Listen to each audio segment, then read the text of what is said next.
fueron ante la Corte con un recurso de queja, pero ese recurso de queja fue rechazado por la Corte Suprema de Justicia. Venimos hablando de lo que dijo el ministro de Gobierno y Trabajo, Manuel Troncoso, luego de la reunión de gabinete de hoy que presidió el gobernador Rogelio Frigerio. Recordemos, el gobierno anunció por boca del ministro Manuel Troncoso que va a haber presentación de una nueva propuesta salarial. Ya hubo dos propuestas a los docentes el lunes 22 de julio y el martes 30 de julio. Las dos propuestas han sido rechazadas por sendos congresos de ACMER.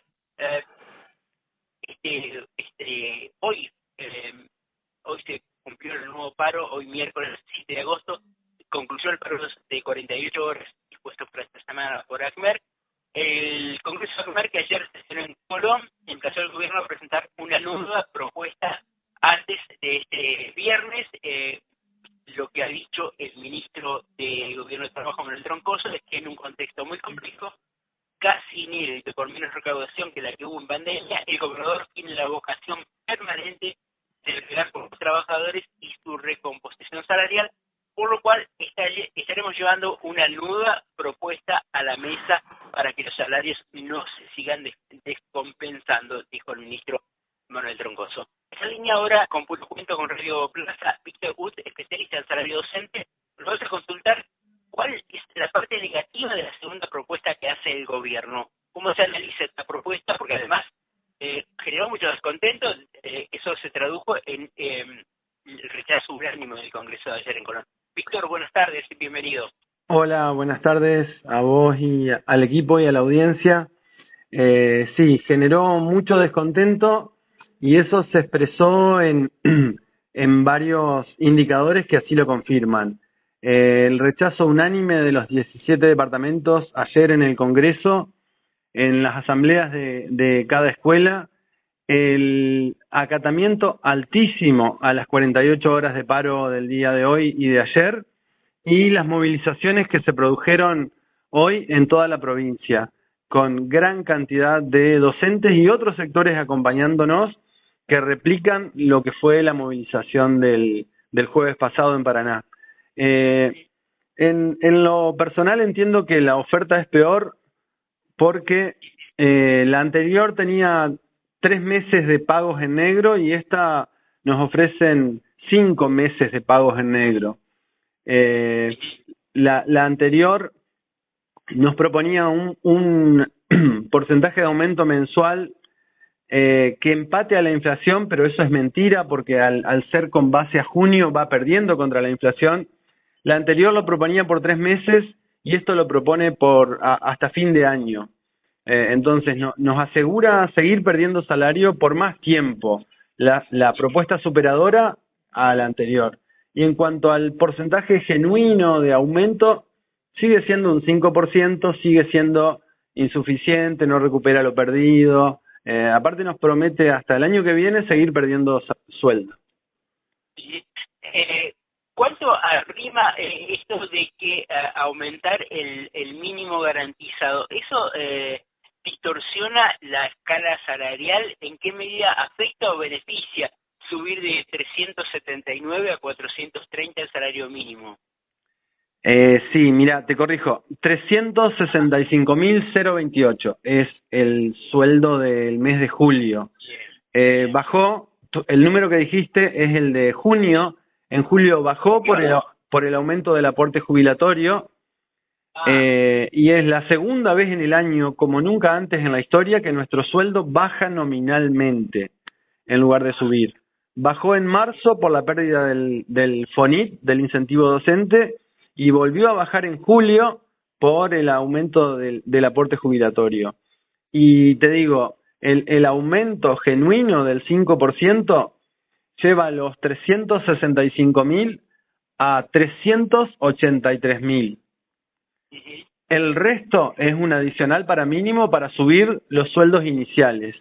Pero eso hace que ese adicional para mínimo que hoy lo cobran maestros iniciales o hasta de 2 años, lo pasen a cobrar hasta los 12 o 15 años de antigüedad. Lo que hace es aplanar a toda la escala salarial en esos 430.000, que además están muy lejos de lo que necesitamos como sueldo mínimo.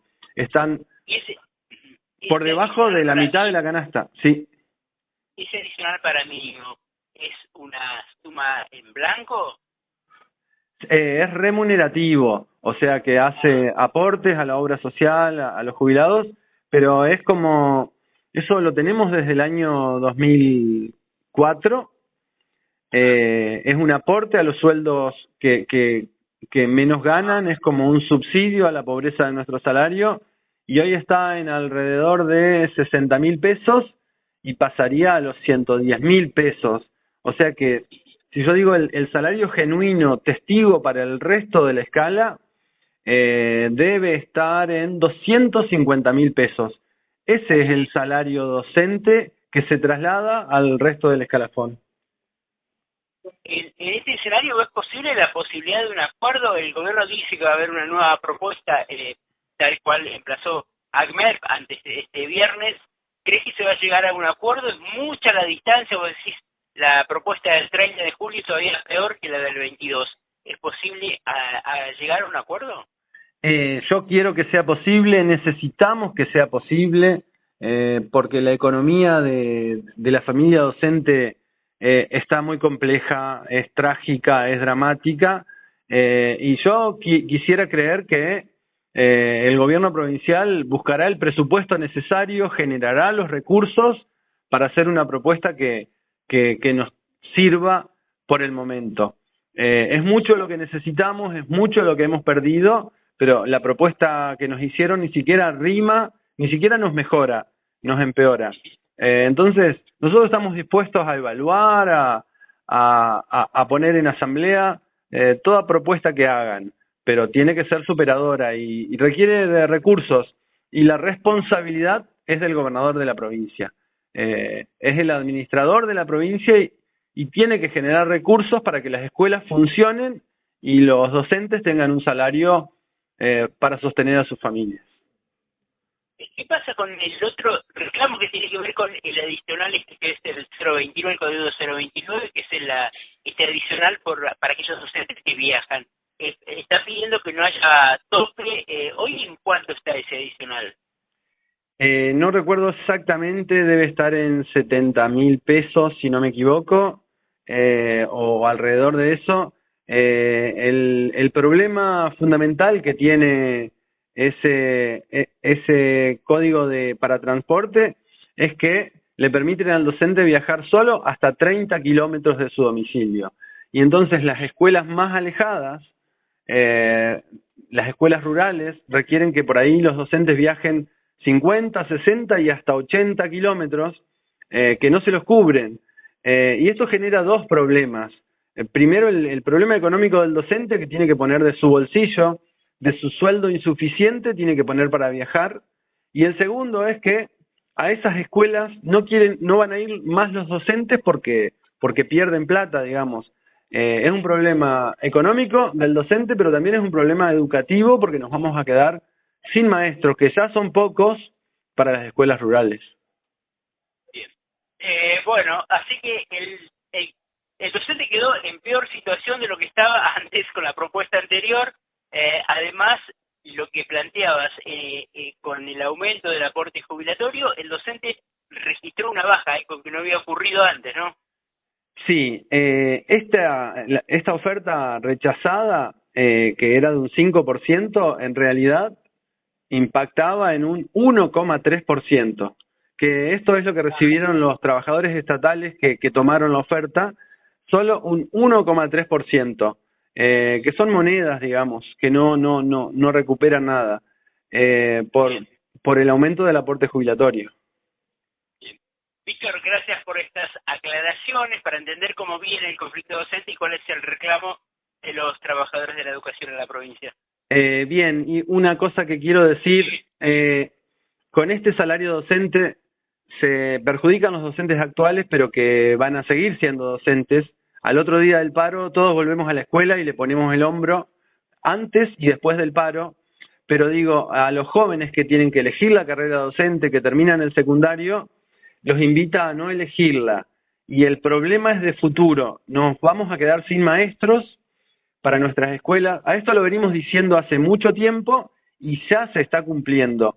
Te digo, rápidamente, en el departamento de Uruguay se cubren las escuelas con maestros que acceden al segundo cargo, que no se permite por excepción, y actualmente con maestras de educación inicial y de educación especial, en escuelas comunes, que tampoco se permite, y se permite ahora por la excepción.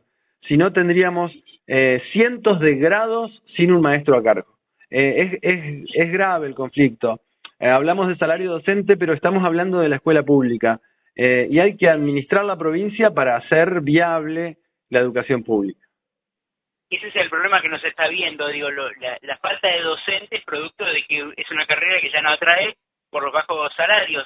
Ese es el otro problema que todavía no se está visibilizando. Se plantea en el departamento de Uruguay se ha planteado la escasez de maestros, pero digo, no es un problema que todavía estamos viendo. Ahí está el problema también de los docentes que viajan, porque no hay docentes suficientes en cada departamento para cubrir, tienen que viajar docentes de otra provincia, pero bueno, el monto que le paga el gobierno por traslado es insuficiente, por eso tienen que hacer dedo.